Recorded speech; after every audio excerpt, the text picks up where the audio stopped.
Hello friends, welcome to my channel जय माता दी। इस वीडियो में आज मैं आपके साथ शेयर कर रही हूँ अनंत चतुर्दशी की पूजा विधि। अनंत चतुर्दशी की पूजा सामग्री क्या है, इसका वीडियो ऑलरेडी मेरे चैनल पर आ चुका है, वहां से जाकर के आप वह वीडियो देख सकते हैं। लिंक आपको डिस्क्रिप्शन बॉक्स में मिल जाएगी। फ्रेंड्स, अनंत चतुर्दशी का पर्व भादौ माह के शुक्ल पक्ष की चतुर्दशी को मनाया जाता है और इस दिन भगवान विष्णु की पूजा की जाती है।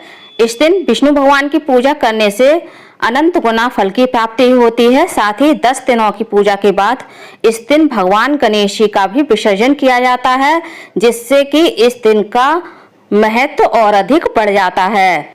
सबसे पहले पूजा के लिए हमें चाहिए एक चौकी या फिर पाटा, जिस पर हम पीले रंग का वस्त्र बिछाएंगे। उसके बाद हमें करनी है दीप कलश की स्थापना। दीप कलश कैसे बनाया जाता है, उसकी स्थापना कैसे करनी चाहिए, इसका रिसेंटली वीडियो मैंने अपने चैनल पर अपलोड किया है। लिंक आपको डिस्क्रिप्शन बॉक्स और ऊपर आई बटन में मिल जाएगी, वहां से जाकर के आप वह वीडियो देख सकते हैं। इस वीडियो में मैंने नहीं दिखाया है दीप कलश कैसे स्थापित किया जाता है, क्योंकि वीडियो बहुत ज्यादा लंबा हो जाता है। फूलों का आसन देकर के हमने विष्णु भगवान की फोटो, माता लक्ष्मी की फोटो को विराजित कर लिया है। अब एक पान के पत्ते पर हमने स्वास्तिक का चिन्ह बना करके भगवान गणेश और माता गौरी की स्थापना की है। आप फूलों का या चावल का आसन देकर भी गौरी गणेश की स्थापना कर सकते हैं। सबसे पहले पूजा में गणेश जी की पूजा की जाती है, तो हमने गणेश जी को कुमकुम से, हल्दी से और चंदन से तिलक किया है। अच्छा चढ़ाए हैं 1 सुपारी, 1 हल्दी की गांठ, 1 पुष्प चढ़ा देंगे। उसके बाद दक्षिणा स्वरूप कुछ पैसे चढ़ाएंगे। अब हम भगवान गणेश को वस्त्र रूपी मौली अर्पित कर देंगे। एक हमने धोती के रूप में और एक कुर्ता के रूप में 2 मौली अर्पित की हैं।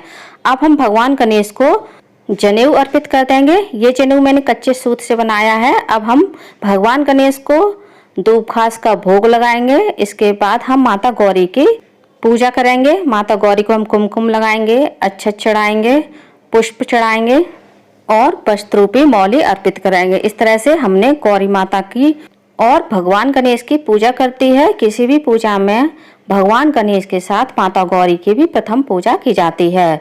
अब हम भगवान गणेश को लड्डू का भोग लगा देंगे। अब हम इस कथा की पुस्तक को भी चौकी पर विराजित कर देंगे। भगवान विष्णु को हमने पहले ही फूलों का आसन दे करके चौकी पर विराजित कर दिया है। अब हम कोई लकड़ी की इस प्रकार की पटली या फिर तख्ती ले लेंगे, या फिर आपके पास कागज हो तो आप उस पर भी अनंत भगवान का चित्र काट सकते हैं। आप अनंत भगवान का चित्र घी से या फिर पीले चंदन से काट सकते हैं। इसका भी वीडियो आपको मेरे चैनल पर मिल जाएगा। अनंत भगवान कैसे बनाएं, तो आप वह वीडियो भी देख सकते हैं। अब हम अनंत को भी भगवान के पास विराजित कर देंगे। परिवार में जितने सदस्य होते हैं उतने ही अनंत पूजा में रखे जाते हैं और पूजन करने के बाद सभी सदस्यों को अनंत बांधे जाते हैं। अब हम एक और घी का दीपक जला लेंगे। आप बाद में इसी दीपक से आरती भी कर सकते हैं। कलश के ऊपर हमने जो दीपक जला के रखा है उससे आरती नहीं की जाती है। आरती के लिए अलग से दीप जलाया जाता है। अब हम विष्णु भगवान का पीले चंदन से पूजन कर देंगे, ब्रह्मा जी का पूजन करेंगे और शेषनाग का भी हमें इस पूजा में पूजन करना है। साथ ही जो हमने व्रत कथा की पुस्तक रखी है उसका भी पूजन कर देंगे और माता लक्ष्मी का हम कुमकुम से और अक्षत से पूजन कर देंगे। अब हमने पूजा में जो अनंत रखे हैं उनका भी हमें पीले चंदन से, कुमकुम से और अक्षत से पूजन करना है। अब हमने जो लकड़ी के पाटे पर अनंत भगवान बनाए हैं उनका भी हम पूजन कर देंगे। यदि आप अनंत चौदस का व्रत रखते हैं तो बहुत अच्छी बात है, वरना आप बिना व्रत के भी यह पूजा कर सकते हैं। अब हम अनंत भगवान को पीले पुष्प चढ़ा देंगे। अनंत चौदस की पूजा में क्षीर सागर में शेषनाग की शैया पर विराजित विष्णु भगवान, माता लक्ष्मी की पूजा की जाती है। यदि आपके पास इस प्रकार की फोटो ना हो तो आपके पास जो भी विष्णु भगवान की फोटो हो तो आप वो रख लें।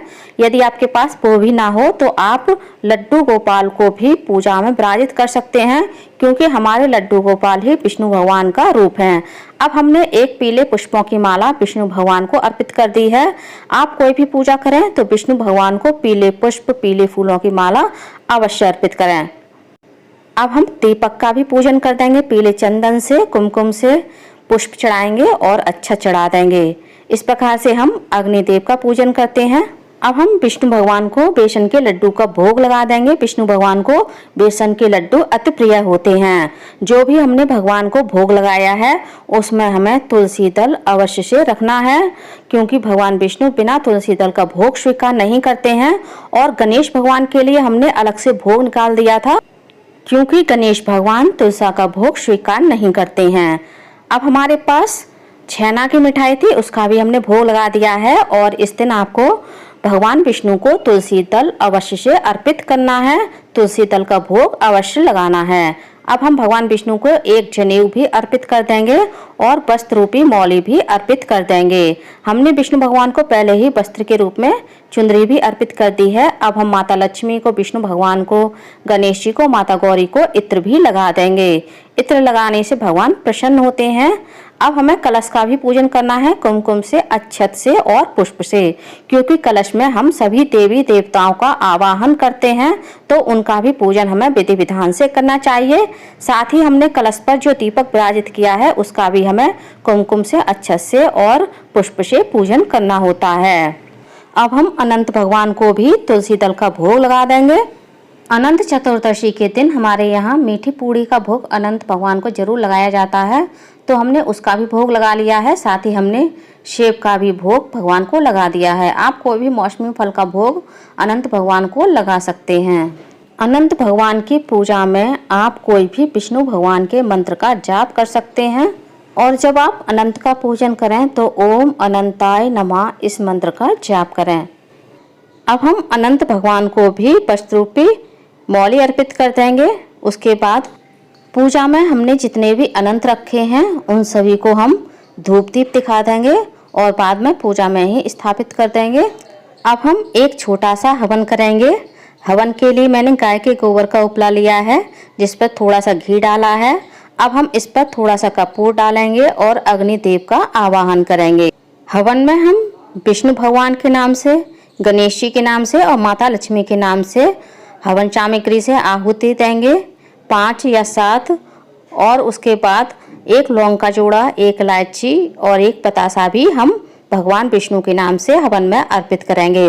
और जो भी भोग हमने भगवान के सामने रखा है उसको भी हम हवन में थोड़ा थोड़ा अर्पित कर देंगे, क्योंकि जो भी भोग भगवान को हम लगाते हैं वह अग्निदेव के द्वारा, हवन के द्वारा ही भगवान तक पहुंचता है।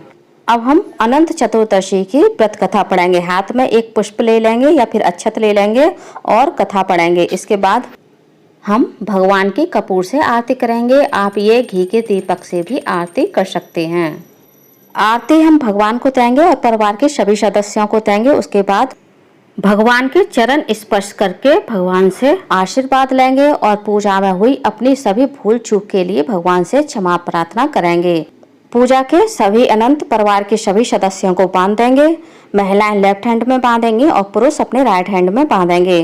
तो फ्रेंड्स, अनंत चतुर्दशी की मेरी यह पूजा विधि आप लोगों को कैसी लगी कमेंट्स करके जरूर बताइएगा। और यदि आप मेरे चैनल पूनम की आस्था पर पहली बार आए हैं तो प्लीज़ चैनल को सब्सक्राइब कर लीजिए। वीडियो को ज़्यादा से ज़्यादा लाइक कीजिए, शेयर कीजिए, साथ ही बेल आइकन को प्रेस कर दीजिए ताकि हमारी आने वाली सारी लेटेस्ट वीडियो की नोटिफिकेशन आप लोगों को टाइम से मिल सके। कमेंट्स बॉक्स में विष्णु भगवान की जय अवश्य लिखिएगा। धन्यवाद फ्रेंड्स। ओम नमो भगवते वासुदेवाय नमः।